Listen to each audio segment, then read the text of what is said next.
Hello everyone, my name is Nicholas Cho, and welcome to my second coffee ASMR video.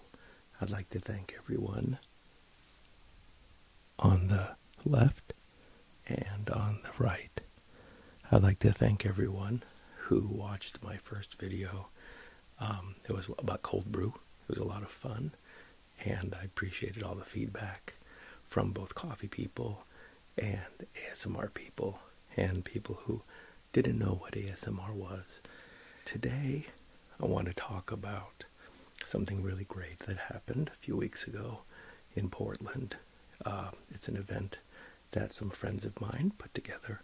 It's called Black Coffee PDX, or Black Coffee, hashtag Black Coffee. You'll find people talking about it on Twitter, on social media. What I wanted to do today is pay tribute to each of the folks who appeared on that Black Coffee video, starting first by talking a little bit about what the video was about. Some folks, all black Americans. I think there are Americans, no Canadians involved. Were there? Were there any Canadians? Were there any non-Americans? No, I think everyone was an American. Michelle Johnson put it together. Michelle, it's really great. She's in Australia these days, but was able to make this great thing happen. She's been active on, again, social media and in the industry, and has a infrequently updated blog at thechocolatebarista.com. But everyone who came on, and I'll talk about each of them in a minute, shared about their experiences as coffee professionals, being black in an industry, being black in their respective cities, where they live and where they encounter life, but especially in the realm of coffee and coffee shops, and how a lot of them got into the industry. And so let's go through each of the folks and pay tribute, like I said, a little bit. So we'll start with Michelle Johnson again. She's known as the Chocolate Barista. And so I happen to have a few little, they're chocolate truffles, making some nice sounds as they fall into this little Korean crockery. Michelle's Chocolate Barista. And let's see, she was joined by, my hand's all chocolatey now, I'm going to rub it on the carpet, now it's going to leave a stain, by Ian Williams. Ian of Deadstock Coffee. Ian's been a good friend of mine for the past little over a year now, and we've been able to spend some time together, get to know each other a lot. And Ian has a place called Deadstock Coffee. He's known, for being a big fan of Allen Iverson. This is a Allen Iverson shoe. It's one of mine. It's made by Reebok. They're called the Reebok Question. Allen Iverson is from near where Ian grew up, Newport News, Virginia. He's one of the best basketball players of all time, and has a pretty great sneaker as well. This is known as the Blue Toe.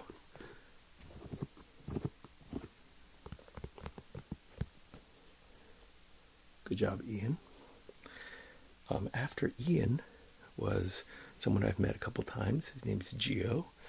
Gio runs a social media account called PDX, and Gio actually works at Nike, and I have a Nike shoe here. This is an Air Tech Challenge 2.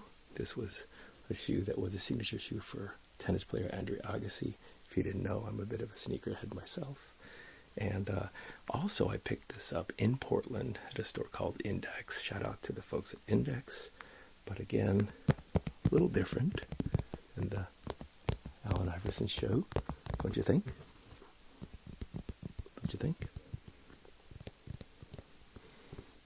This midsole here, this bottom part, is actually what they used on the Air Yeezy 2 Nike shoe.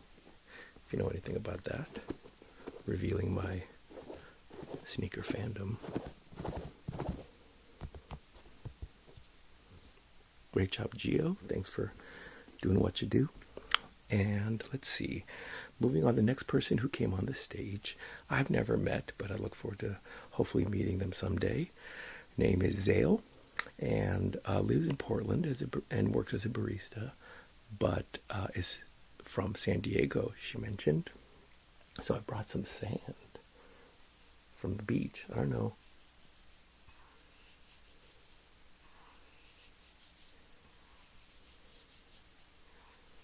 Can you hear that? Zale, thanks for sharing your experiences as well. Who came on after Zale? I might get the order wrong a little bit. I think it was Cameron. Cameron is lived in Birmingham, Alabama. I met Cameron a few months ago. What do I have for Cameron here? What do I have for Cameron? Oh, of course, I had to go get the tribute prop that I had ready for Cameron. But Cameron talked about how before he started working in coffee, there was a period when he was watching a lot of Netflix. And so around here, for Netflix, we use a little Apple TV.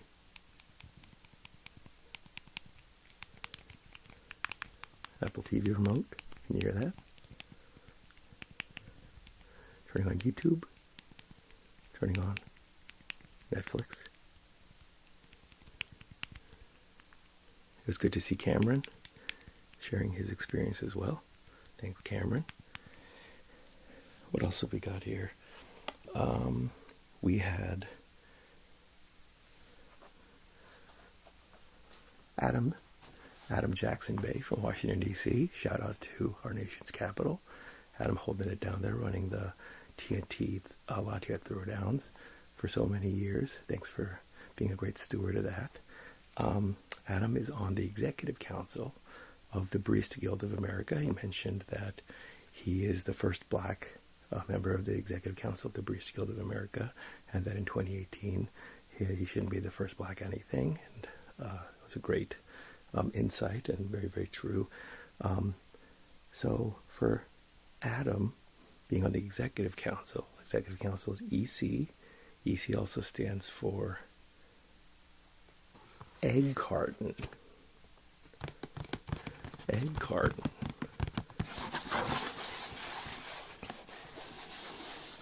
This thing going? Is this working? You can open, close the snap.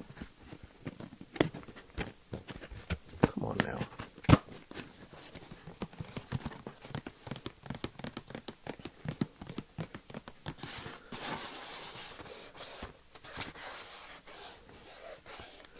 Anyway, Adam, keep doing what you're doing.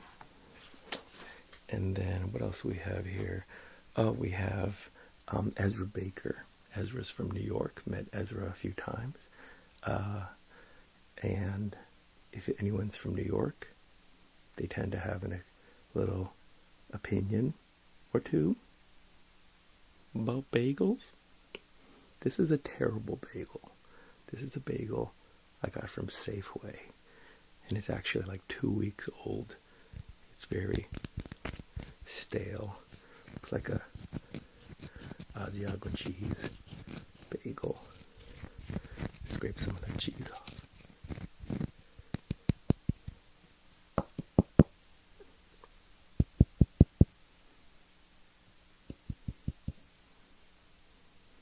Is that the sound of me or the sound of the bagel? Anyway, good to see Ezra. And last but not least, Deanna. Deanna is from Pittsburgh. Deanna and I have gotten to know each other a little bit as well.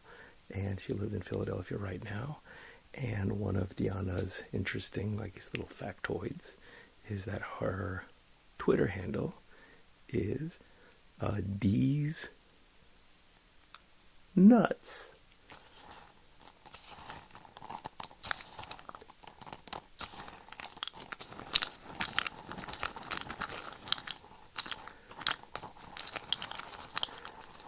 Is that working? Is that doing a thing? How about like this?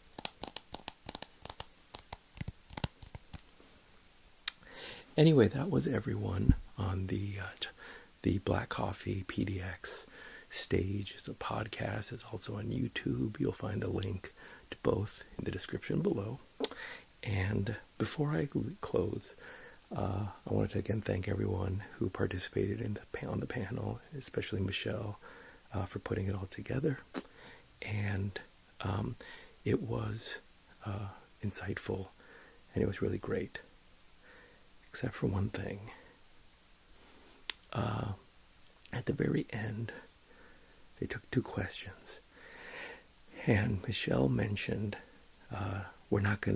this isn't the time to ask the black panel for help on how someone can be better or how they can help. And there were 2 people who asked questions. The first person was great, had a good question about how to bring people of color, young black kids, into a very white coffee sort of spaces. But then the second person came up, and interestingly enough, in the video, you can't even see her face.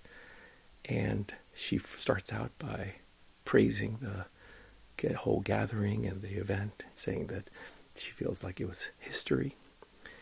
But then proceeds to say, what I'm about to ask may constitute asking help about how can we be better, but I'm going to ask it anyway. And her question was about how to hire people of color, how to hire for diversity, how to hire black people or Asian people or Hispanic people or any kind of other folks for diversity. That was her question. It's not a bad question. But Michelle said, please don't ask. And you did. Anyway. In a way, adding a very interesting, as they say, denouement to an already interesting event. That after all of that, and all of that centering of black voices on the left, voices on the right, I mean physically, not in other ways, that this person, I don't know their name, chose to, and I'm just going to say it, disrespect Michelle and everyone on the stage by proceeding to ask the question that they said, please don't ask. And to their credit, and those are gracious people, generous people up on stage, they answered it anyway. But if you listen to, especially the audio version, and you really turn the volume up, you can hear that there were groans from some people in the audience when she started asking the question. And she did anyway. There was a request made. There were signals from the audience, but yet this white person ignored all of that and chose to ask the question that they had, despite all that was happening around them. What can you say about that? What you can say for sure is there's white privilege on display, despite all that happened, for her to ask it anyway. It's insulting, and frankly, whoever you are, you owe those folks an apology. They didn't ask for it, but they deserve one from you. When people ask, I mean, there's anything to be learned from an experience like that, it's listening is not what you do with your ears. You show it through your actions and your responses subsequently.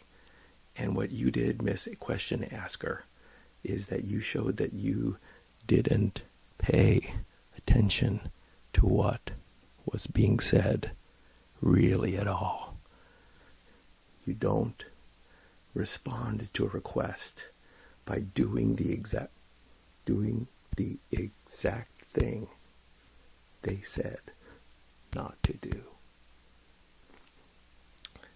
Look forward to future Black Coffee events, and look forward to more excellence and amazing things from each one of those folks on stage. And shout out to everyone out there in Coffee Land who are trying to do great things despite different challenges that each person's facing. Thanks for tuning in to my second coffee ASMR video. You can hit subscribe at the bottom if you'd like, or you can hit the like button. I hope that if you are an ASMR experiencer, I don't know what you call it, then maybe this has been a good ASMR experience for you.